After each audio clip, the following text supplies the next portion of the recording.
कि भाजपा सरकार एक जेब कतरी सरकार है और जेब काटने के लिए नए नए पैतरे बनाती रहती है। और उन जेब कतरे सरकार की मदद जानते हैं कौन करता है? ईडी करती है, सीबीआई करती है। कि हमारे देश की मीडिया अपने पैसे के साथ गद्दारी करती है, इसलिए अपने बाप का जन्मा हुआ नहीं है, 100 बाप की औलाद है। भारतीय जनता पार्टी के नेतागण और उनकी पूरी टीम ये सब पता लगा लेते हैं कि कौन सी मस्जिद के नीचे कौन से भगवान की मूर्ति दबी हुई है। भाई अब यही चीज रह गया है देश के अंदर, इसी से हमारे देश का विकास होने वाला है। विश्व गुरु अब इसी तरीके से बनेंगे, मस्जिद खोदो मस्जिद तोड़ो, बस यही देश के अंदर बच गया है भाजपा शासन काल में। अब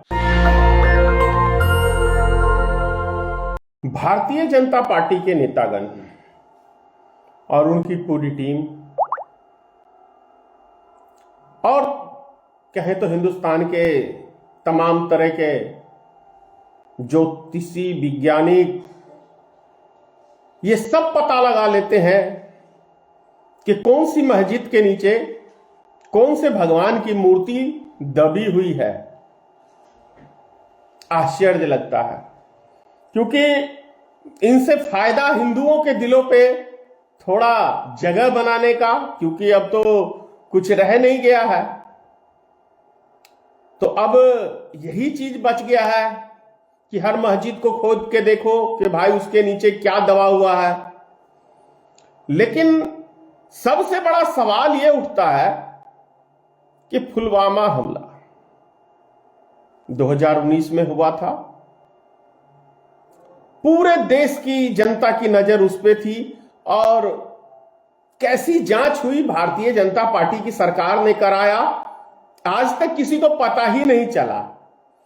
देविंदर सिंह 2 उग्रवादियों के साथ पकड़े गए, दिल्ली में आ रहे थे 2 उग्रवादी, मैंने पहले भी कहा था अब भी कह रहा हूं, उनको अरेस्ट किया गया। आज तक देविंदर सिंह कहां है किसी को कोई पता ही नहीं है। डीएसपी थे जम्मू कश्मीर के, जहां पुलवामा हमला हुआ था वहां के, तो आज तक पता नहीं चला। लेकिन इनको इस बात की भनक लग जाती है कि भाई अब इस मस्जिद को तोड़ना है और इसके अंदर हमें पूरे देश की जनता का ध्यान इसकी तरफ आकर्षित करना है। और वैसे ही हमारे देश के महान जनता है कि इन ढोंग इन पाखंडियों पे अंध विश्वास मतलब ऐसे करके बैठते हैं जैसे कि क्या कहें। भाई अब यही चीज रह गया है देश के अंदर, इसी से हमारे देश का विकास होने वाला है। विश्व गुरु अब इसी तरीके से बनेंगे, मस्जिद खोदो मस्जिद तोड़ो, बस यही देश के अंदर बच गया है भाजपा शासन काल में। अब ज्यादा क्या कहूं भाई, मुझे भी समझ नहीं आता अब इनकी जो है ये गंदगी जो है, और उससे भी बड़े महान हमारे देश की जनता है। यही सब देश की जनता को पसंद है। और जब कहावत है ना कि भाई जेब कतरे थोड़ा सा ध्यान दूसरे की तरफ डिवाइड करते हैं, और जैसे ही हमारी नजर उधर गई इधर पता चला कि हमारी जेब कट गई।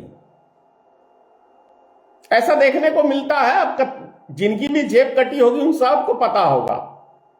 एक बार दिल्ली में मेरा भी कटा था,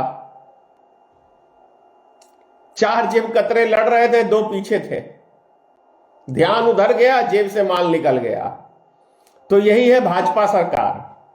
हकीकत तो यही है कि भाजपा सरकार एक जेब कतरी सरकार है और जेब काटने के लिए नए नए पैतरे बनाती रहती है, और हमारे देश की जनता उसकी तरफ आकर्षित होते रहते हैं।